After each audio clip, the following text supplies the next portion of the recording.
ఈసారి జగనన్న 2.0 కొంచెం వేరుగా కూడా ఉంటుంది.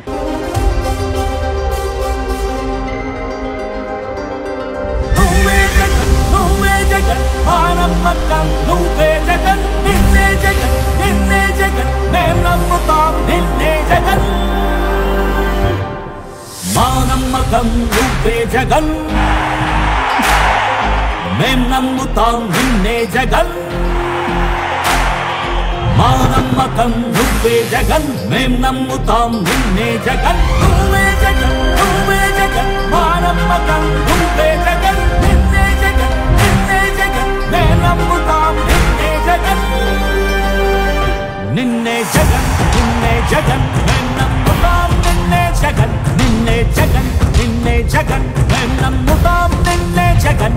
ఏ నాటికి నమ్మాటికి నమ్ముకుంది నిన్నొకడిని మాత్రమే. చుక్కలు ఎన్ని ఉన్నా మా సూర్యునిది నువ్వే.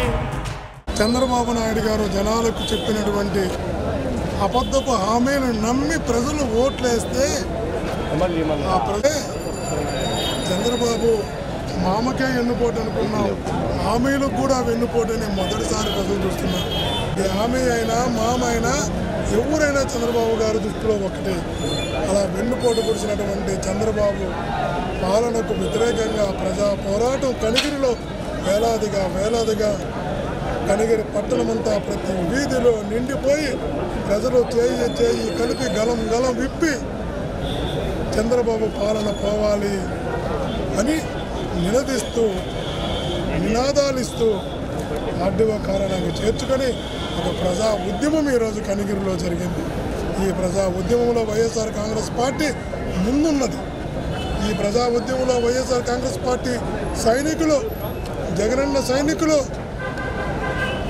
ఈరోజు పెద్ద ఎత్తున వేలాదిగా కూడా పాల్గొన్నారు. ముఖ్యమంత్రి వర్యులు వైఎస్ జగన్మోహన్ రెడ్డి గారు పిలుపు మేరకు 4వ తారీఖును 1 సంవత్సర కాలం పూర్తయింది.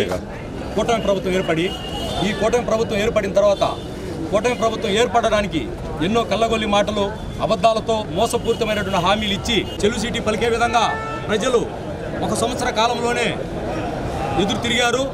సూపర్ 6 కానీ వాళ్ళు ఇంకా ఎక్స్ట్రాగా 130 పథకాలు ప్రవేశపెట్టారు. ఏ ఒక్క పథకాన్ని కూడా అమలు చేయకుండా ప్రజలను మోసం చేస్తూ వైఎస్ఆర్ కాంగ్రెస్ పార్టీ నాయకులు, మాజీ మినిస్టర్లు, ఈ మాజీ ఎమ్మెల్యేల మీద కేసులు పెడుతూ కాలక్షేపం చేస్తున్నటువంటి ప్రభుత్వం. వైసీపీ కార్యకర్తలారా, మీ సేవలనే మేం మరువం.